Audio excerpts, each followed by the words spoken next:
Assalamualaikum warahmatullahi wabarakatuh. Kami dari kelompok 6 yang beranggotakan Siti Fatimah, Dela Nurhasana, dan saya sendiri Ega Novita Anggreni. Di sini kami akan membawakan teori tentang uang dan institusi keuangan. Definisi uang. Definisi uang itu sendiri adalah benda-benda yang disetujui oleh masyarakat sebagai alat perantara untuk mengadakan tukar-menukar atau perdagangan. Yang dimaksud dengan kata disetujui adalah terdapat kata sepakat di antara anggota-anggota masyarakat untuk menggunakan satu atau beberapa benda berbagai alat perantara dalam kegiatan tukar-menukar. Di masa modern ini, kehidupan tidak terlepas dari uang. Uang diciptakan dalam perekonomian bertujuan untuk melancarkan kegiatan tukar-menukar dan perdagangan. Sejarah uang. Tukar-menukar antara barang dengan barang lain yang dinamakan barter. Pertukaran barang dengan barang dapat terjadi jika syarat-syarat dapat dipenuhi. Orang-orang yang akan melakukan pertukaran harus memiliki barang yang akan ditukarkan. Kedua, orang-orang yang akan melakukan pertukaran harus saling membutuhkan barang yang akan dipertukarkan tersebut pada waktu yang sama. Ketiga, barang-barang yang akan dipertukarkan harus mempunyai nilai yang sama. Pada umumnya, benda-benda yang digunakan sebagai uang barang oleh masyarakat setempat memiliki sifat digemari oleh masyarakat setempat, jumlahnya terbatas, dan mempunyai nilai tinggi. Namun, dalam kenyataannya, uang barang tersebut masih mengandung kelemahan, yaitu sulit dipindahkan, tidak tahan lama, sulit disimpan, nilainya tidak tetap, sulit dibagi tanpa mengurangi nilainya, dan bersifat lokal.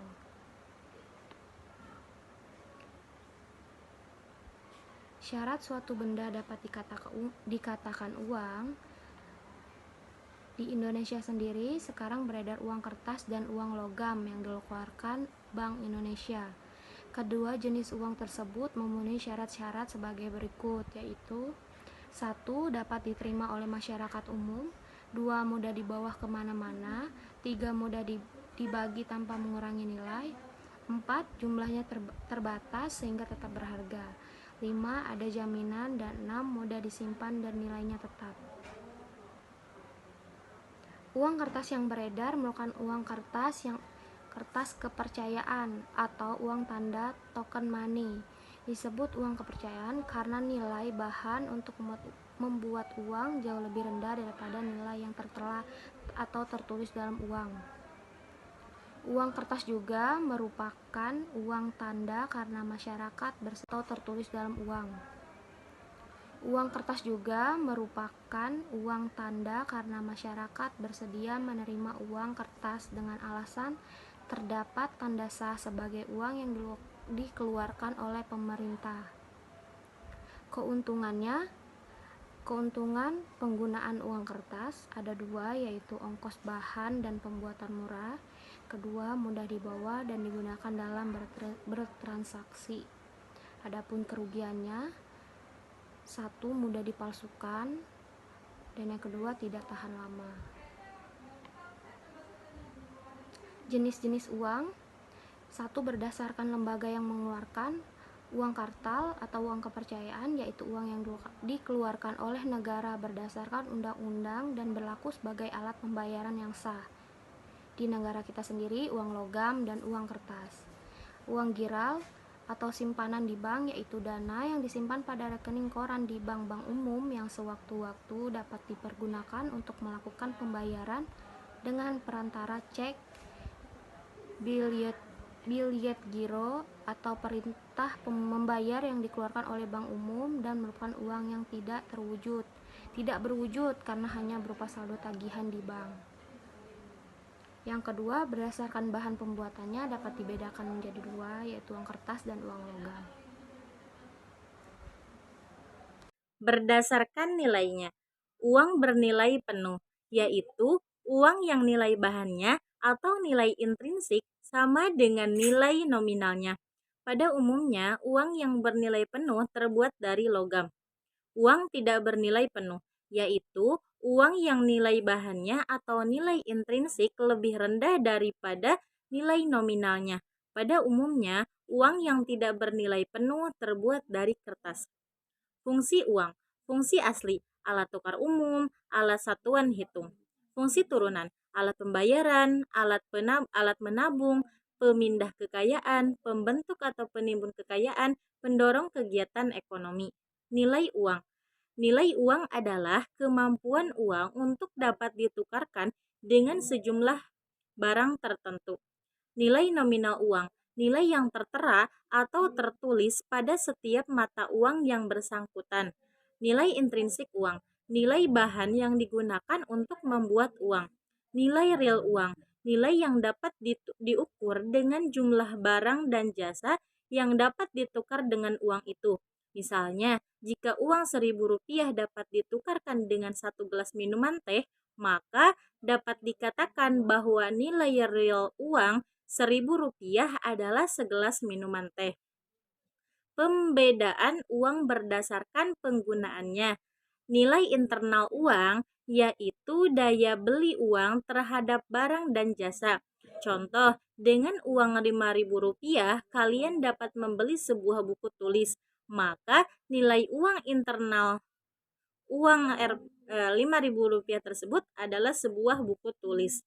Nilai eksternal uang adalah nilai yang uang dalam negeri jika dibandingkan dengan mata uang asing yang lebih dikenal dengan kurs. Kurs jual adalah kurs yang berlaku apabila bank menjual valuta asing. Kurs beli adalah kurs yang berlaku apabila bank membeli valuta asing.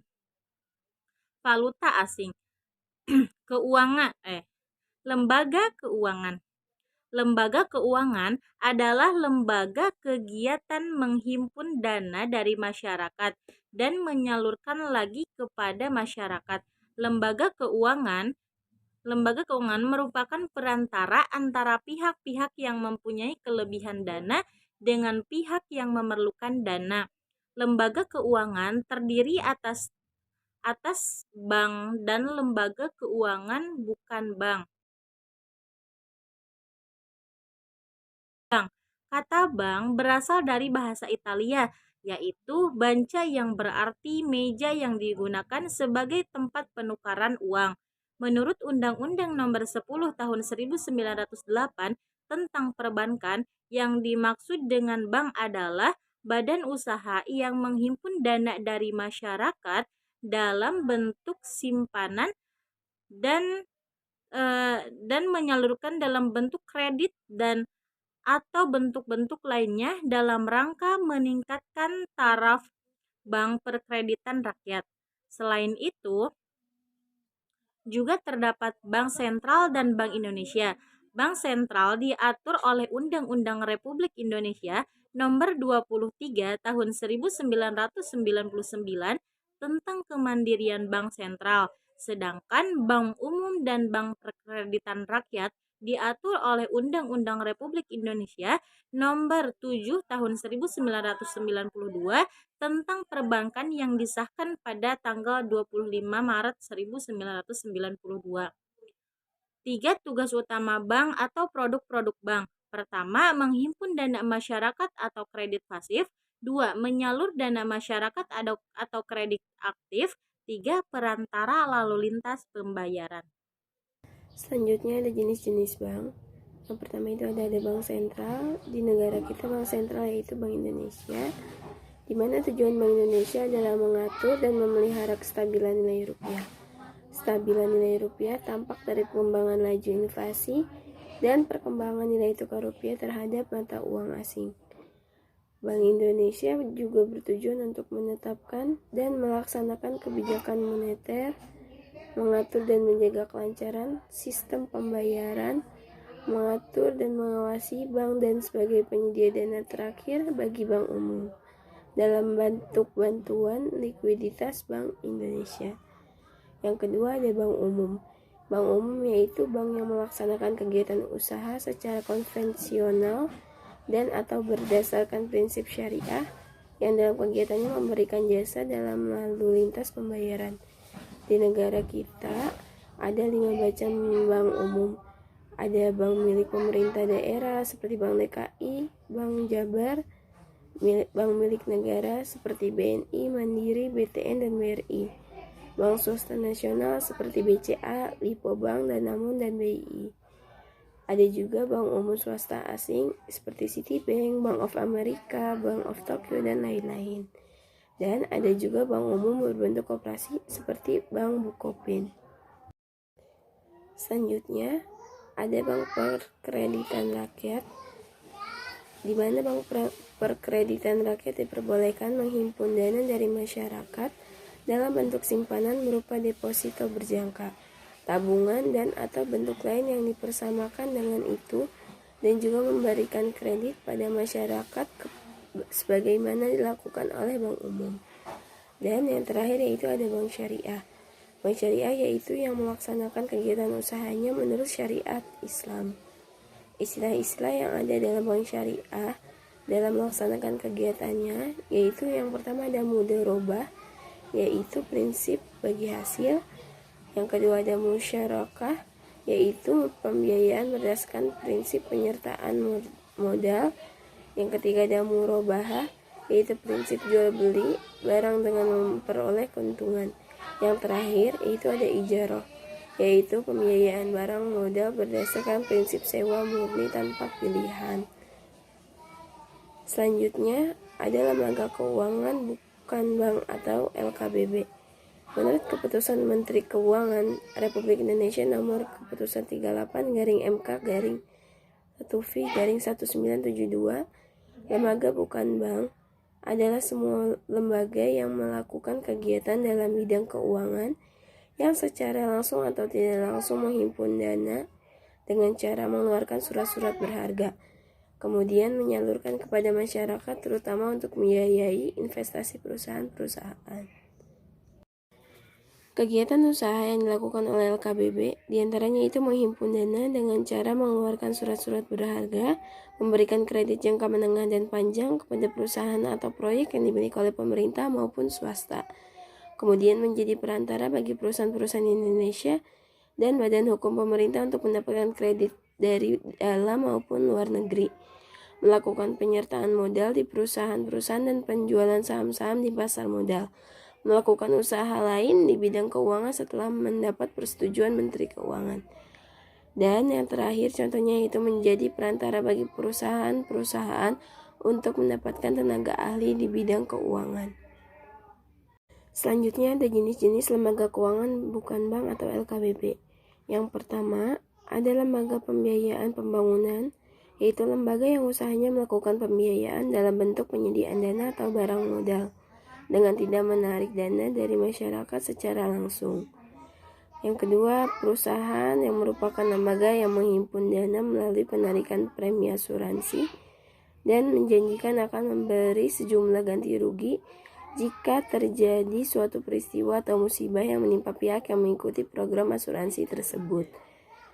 Selanjutnya ada koperasi simpan pinjam, yaitu koperasi yang usahanya menerima simpanan dan memberikan pinjaman kepada para anggotanya yang memerlukan dana dengan bunga yang rendah atau ringan. Tujuan koperasi simpan pinjam ini adalah untuk mendidik para anggotanya agar lebih hemat dengan menyisihkan sebagian pendapatannya untuk ditabung. Selanjutnya, ada Perum Pegadaian, yakni suatu lembaga pembiayaan milik negara yang memberikan atau kredit dalam jangka pendek dengan memberikan jaminan barang-barang tertentu. Besarnya pinjaman tergantung dari nilai barang yang dijaminkan. Dan yang terakhir ada lembaga dana pensiun, yaitu dana yang disediakan pemerintah atau sebuah perusahaan kepada para pegawai atau karyawannya yang telah mencapai batas usia tertentu atau purna tugas sebagai cadangan di hari tua. Sekian dari kelompok kami. Terima kasih. Wassalamualaikum warahmatullahi wabarakatuh.